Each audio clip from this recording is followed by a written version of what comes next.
Hey there, Vet Nele here, cat vet. I'm sorry about the background. It's a work in progress.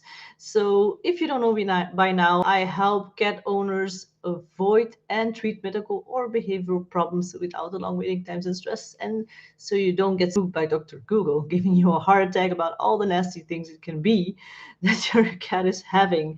So, I like to start these chats off by asking where you are from if you're already in the chat and if you have any other problems. And I'll start with a case that went on this week so we can go over it and learn from it together. So this week I've had this cat over a few times because it's a young cat. He's called Urbanus. Everyone from Belgium will know what that means. He's a comedian in Belgium, Urbanus. So it's a very funny name. So Urbanus is just 7 months old. It's a male castrated cat in Belgium. You, by law, have to castrate, have your cats castrated or sterilized. The latest at 5 months. It is by law required. If anyone needs any help with that, there are a lot of cities who give some kind of coupon, like here in Aalst, it's 30 euros for sterilization and 15 euros for a castration. So Urbanus, it was especially tricky for how to manage him during a consult. So he was not at all aggressive or anything like that, but he was very peculiar. So we always look at the cat, see how it's reacting to see how we're going to handle the cat. So we are very much against scruffing of any kind and very much as low stress as possible. So he first came in for some vaccines, but he had some troubles first. So he came in for vaccines, but we do a general checkup and there were some concerns. So we don't give vaccines if there are any problems. So he had an infection, we call it the sneezing disease. So this can either be Kalishi virus or herpes virus. The biggest difference being with herpes virus, this is just like herpes simplex, like the cold sores you can get, but different for a cat. It will cause rhinotracheitis, so in the nose and the throat. So this is typically called the sneezing disease for cats. And not only the nose and throat, but also the eyes. It can give conjunctivitis, if I'm pronouncing that right in English. So for Urbanus, he was not sneezing all that much, but he did have an eye that was a little bit affected, so it was a little bit red, and he was squeezing it more. So that's a very mild kind that is with sneezing disease, and a lot of young cats have this problem. And it's what we vaccinate for, but if they already have the illness, we will not vaccinate, we will first treat it. So we gave him an ointment for the eye he had to administer. Then also we start for cats under 1 year old, we start to give dewormings. And young cats always come with worms from the mother. This is a very normal, natural process. It doesn't mean that it was dirty or anything. If it's like a breeder, it's not a dirty place or anything. It's just natural. So when the mother gives birth, it's a stressful moment, and then worm larvae are released, and they can get into the kittens from the mother's milk. It's not a big problem unless you don't treat it. If it becomes a very big infestation, the worms get very big in the intestines. So we deworm every month until the cat is 1 year old. And after 1 year old, it depends if the cat goes outside or not. If the cat goes outside after he's 1 year old, you deworm every 3 months. If not, every 6 months is sufficient. However, if your cat catches a lot of mice or other rodents, you need to keep up the monthly dewormings. If you are pregnant or thinking about getting pregnant, or you have a baby child under the age of 5, you need to keep deworming every month. I have a whole video about deworming schedules on this channel as well, so check it out for more information. I'm not going to bore you anymore with it. This is not what you're looking for today. So then the cat came in, and this is what I'm getting to, for diarrhea, pretty severe diarrhea, and the eye still was not better. So we gave another medication for the eye. If this was not going to work, we were going to take a swab from the eye and send it over to the lab to see if there's anything viral, bacterial that we are missing with the treatment that we usually give here. For the we were looking up and down why the cat would have diarrhea. So the most common things that happen is cats are not really made for a lot of dietary changes.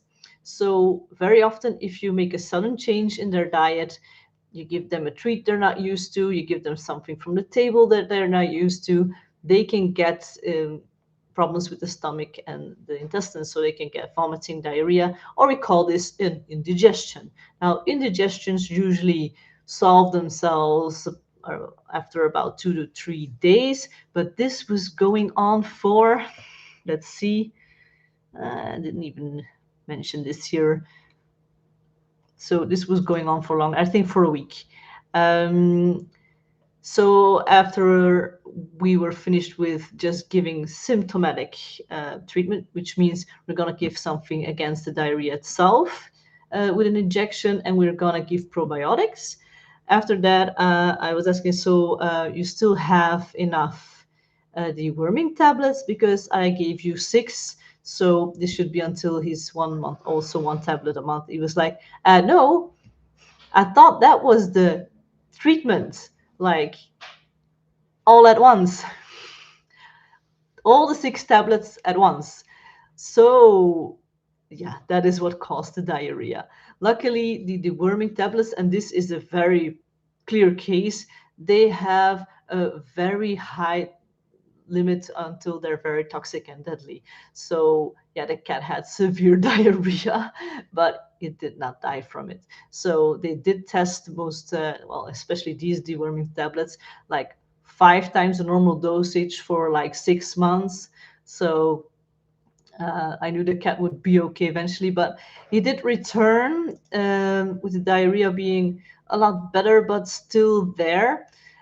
So we gave him a special intestine food for the intestines so they can heal themselves, because this might take a while. So this is all the medical stuff that Urbanus went through for now, but I actually was starting about his behavior. So behavior can be a little bit predicted from the personality type your cat has. And if you would like an easy way to find out which personality type your cat has, be sure to click on the link I'm gonna add after this video, but it's just vetnele.com/quiz. So vetnele, that is VETNELE.com// quiz. Excuse me, it's late already here in Belgium. I'm doing this after my hours. So for Urbanus, of course, we don't know how he is at home, and it can be very different in practice. So we have a lot of people, it's like, he would never do this at home. He's such a sweetie at home. He's such so cuddly at home. Yeah, we don't expect the cats to be cuddly. There are cats that are cuddly, and we do see a big difference, or the owners see a lot of difference when they come to our place, like, oh, he's more relaxed here. So we have a cat-friendly clinic with a silver label, so we make sure the cats are as stress-free as possible. For Urbanus, he was what we call agitated quickly, or aroused, not like we get aroused, but arousal for cats means it's nice, but it's too much, and then they can start maybe attacking or wanting to run away. For him, this meant I could look at his eyes, examine those, and then he wanted to leave. So for us, it's no problem. We take half an hour for every consultation, so there's enough time to give the cat time to be at ease. So he could go off the table for as long as he liked. Once we saw he was calm again, we took him on the table. Then I looked at the ears, and he went off the table again. Then I looked at his teeth. Then he went off the table again, and so on. This was the very first time. And once I checked everything, then the cat was totally fine. And they can be off the table as long as they like. They can roam around in the practice. And if they do that, they get to know the practice and not just the table.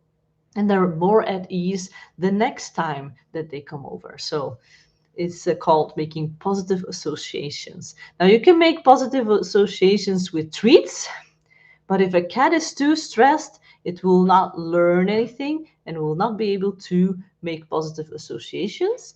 And if it's too stressed, it will not take the treat. So it's a little bit more complicated than just give it treats. Also, same with dogs, by the way. It's easier with dogs because they're more food oriented or motivated, food motivated. But lots of dogs also are too stressed at the vet and they don't want the treat or they're picky. Cats, more so, are very picky, most of all. So we did go back and forth a bit about what treats. Now, the ones that were inclined to accept the treat, they did like the treats that we had. So yeah, we're so happy about that. We also used not only the treats, so it's this long, it's called Licky Licks kind of thing. It's not the same brand, but it's something like that. So it's a liquid thing in a long satchel. And also, if they're not familiar or afraid of the satchel, we have a lick mat. Then we can put this on so they can start licking on that. But for Urbanus, he was too agitated to be interested in any treats. For him, it was very important, and for any cats, by the way, to feel like he is in control. So we just let him be in control. If he didn't want to come out, that's fine. If he wanted to get off the table, sure, we're gonna take 5 seconds to look at something and then let you go, let you come back. The very next time, the time on the table was already longer. So I think we will get somewhere very soon. So that's all about Urbain. Hi, I think it's just, two people. Tell me, where are you from? Do you have any questions for me? I'm all through talking about Urbanus. Any questions about what I talked about or any questions about your own cat?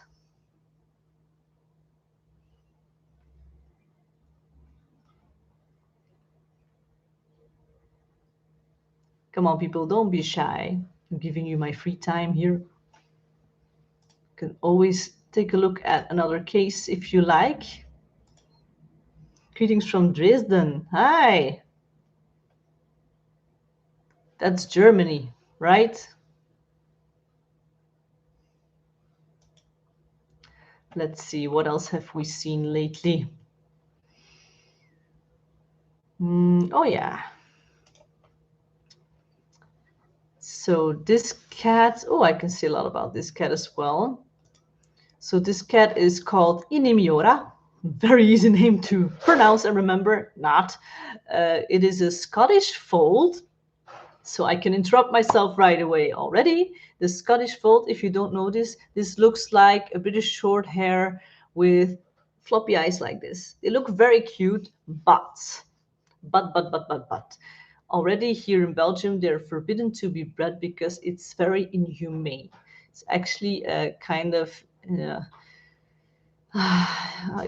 animal abuse, because to get these ears to be floppy, there's a mutation in the cartilage, but not only there, in its entire body. So they get arthrosis very early in their life, and so they have pain almost their whole life.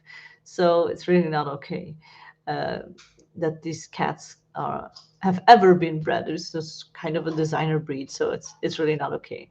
So Inimiora, besides that, a very sweet cat. It's almost 5 years old. It's a female sterilized. They were up with the program that it's you need to do this by law. So let's see. For Inimiora, oh, she's been a client here for a little bit, but so already in April of 2019, so that is 4 years ago that I saw this cat, was already limping. Not always, so it was very possible, but now it was not having any limping problems at the moment. So now it was having problems with a spot in the face, looked like a wound, didn't look good, scratched itself a lot. Um, so what I did see, this was an indoor cat, by the way, and you can already start typing in the chat if you can guess what the problem was, but it's an indoor cat, keep that in mind. Just happy to listen to you and see you again. Thanks. Let's see. Do you have any idea what it might be? Should not have put this on slow.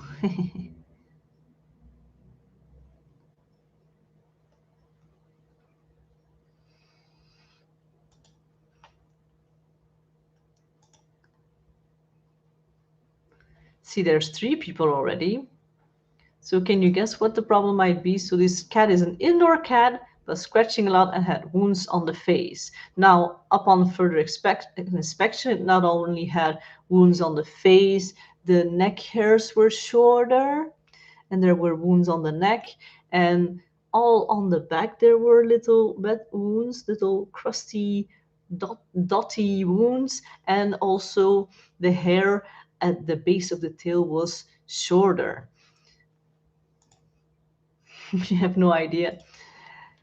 So especially at the tail, and the hairs here, if there are hairs missing in the tail, it was clearly cut off a little bit. So it is self-traumatized. So this cat was clearly itching from something.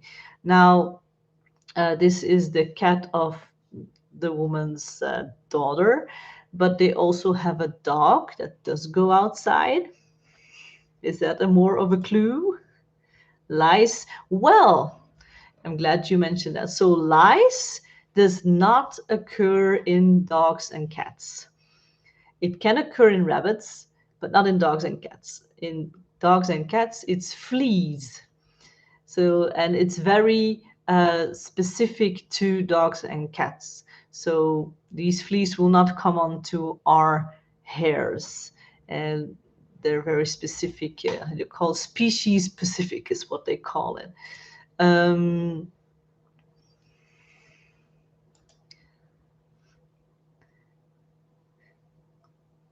are you an Antje Putke? No, maybe. Maybe I know who you are. So, yes, Inimiora had fleas, and yes, very good. She was very allergic. So, for a cat that's allergic, just one little flea will make her scratch like crazy, like insane. So you usually don't find the flea.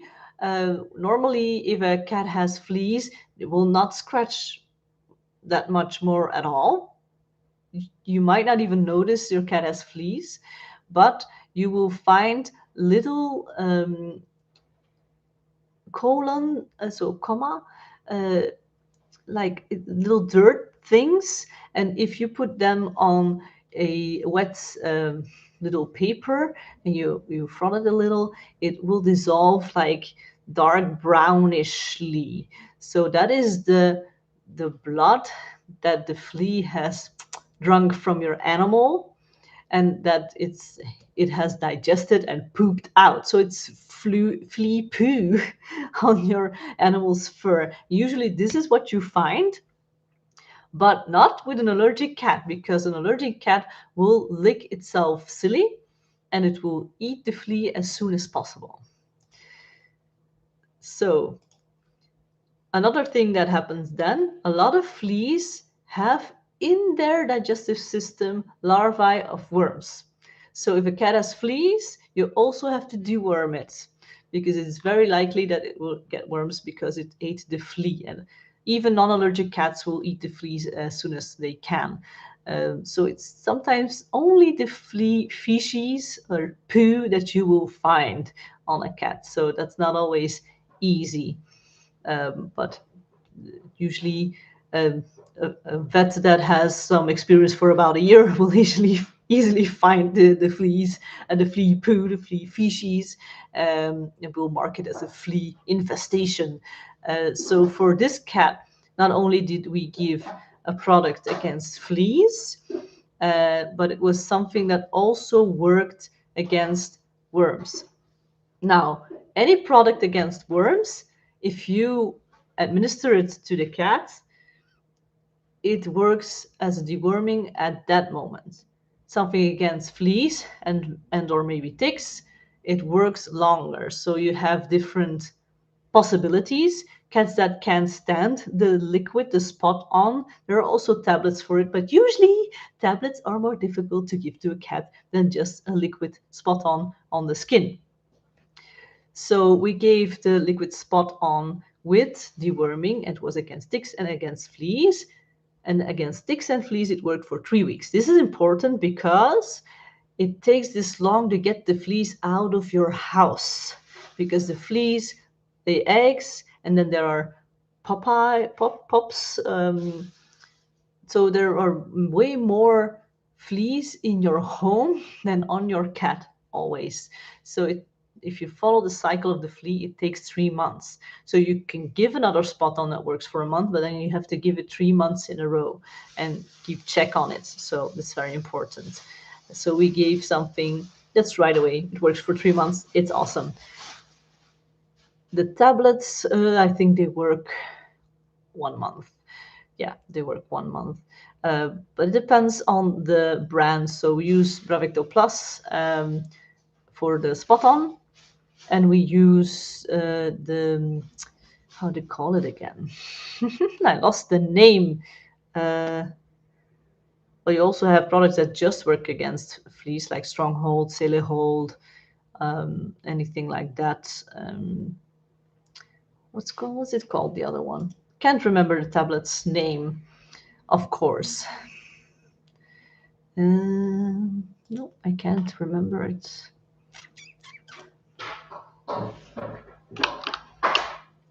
Let's see. You also have, if you want, if it's an outside cat, it can be interesting. There is also a collar that works 7 to 8 months. No worries, thanks. But yeah, I cannot find. Well, mostly in other countries, the products are called a different name anyways. Just to give you some examples of products that actually work. Now, be careful if you get products against fleas. Do not get them from a normal store for different reasons. So first reason is they might not work at all and you're wasting your money, and then you have to buy something else that is a little bit more expensive, but you wasted money already for no good reason. Second, there are some incidents of these not being labeled well, that they are not for cats, and if they are for dogs, they can be toxic for cats, as in deadly.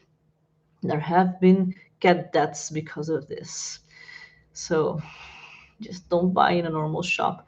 The pharmacy is usually okay, but the one that we see go over the counter a lot with fipronil in it, so anything with fipronil in it, and here in Belgium that's Frontline, we seem to see it's not working so well. It may have a little bit preventive workings, and it says it works for a month, but maybe 2 weeks max. But if the cat actually has fleas, you will not get rid of the fleas with this product. So the best thing you can do, and I know it's usually a little bit more expensive, is just get your product at the vets. First of all, you'll know it's safe. Second of all, you'll know it will actually work. Okay. So what else do you have to do if you have fleas on your cat is treat the environment. So usually it's just enough to wash your laundry at 60 degrees Celsius. I don't know how much that is in Fahrenheit, can help you. Look it up on Google, 60 degrees Celsius. You can let me know if you know how much it is in the chat. But yeah, we're almost through. I like have 5 more minutes. If there are really any questions from anyone, it's just you and me again now. AEP. Let's see. Indimiora. So I gave her the spot on. I always suggest to put the spot on the cat before you go to sleep and not before that. So right before you go to sleep, so you don't keep petting the cat, because it goes into the skin, and otherwise you keep taking off a little bit of product and it goes into your own skin. So it will not work as well on your cat, won't serve your cat as well as it should. Other thing, a lot of mistakes I see happening with administering the spot on is, first of all, they're doing it on the fur. Nope, that's very wrong. You need to free up some space so it's actually on the skin that you're putting the spot on, not the fur, the skin. And a lot of people want to massage it into the skin. Don't do that. You'll get more product in your own skin than on your cat. You have skin too, it's the same thing. It will not harm you, but your cat will not have gotten the right dosage. Talking about dosage, it needs to be on the weight of your cat. So make sure if you get something yourself or you get from the vet, that the vet knows the weight of your cat. So the vet weighs your cat, preferably. And that is the right dosage, because otherwise it will not work. Or if you give too much, it can give a toxic reaction. Never give a spot on in the mouth orally, because your cat might die from it. I had one instance of a lady, I think it was in my beginning years. She was used to giving the spot-ons, and was against worms, but that doesn't really matter. But it's very toxic, this one, to take orally. And she was going on holiday, and in her haste of wanting to leave, she administered it in the mouth, and I think the cat actually died. So that was really sad. Thanks. It's a live stream. It's a bit more awkward for me, but can get used to this. It's nice that this time there's at least someone active in the chat, because last time didn't have anyone. Okay, I didn't announce it very well. So I learned my lesson there.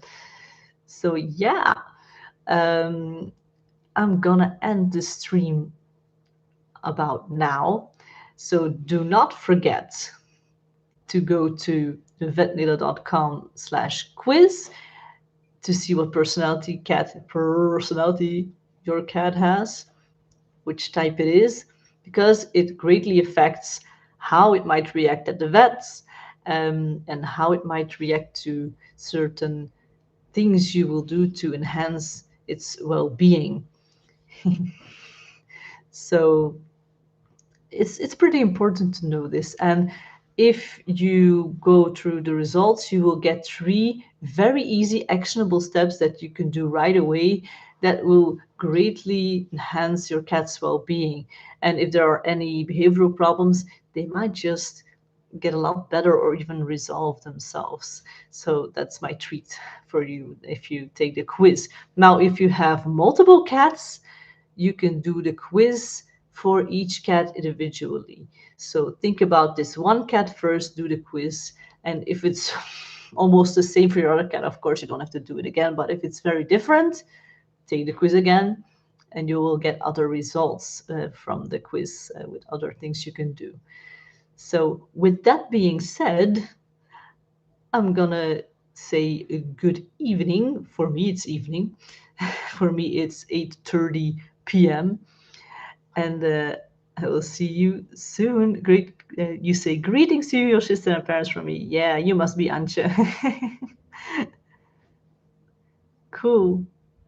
So I'll see you next week. Bye.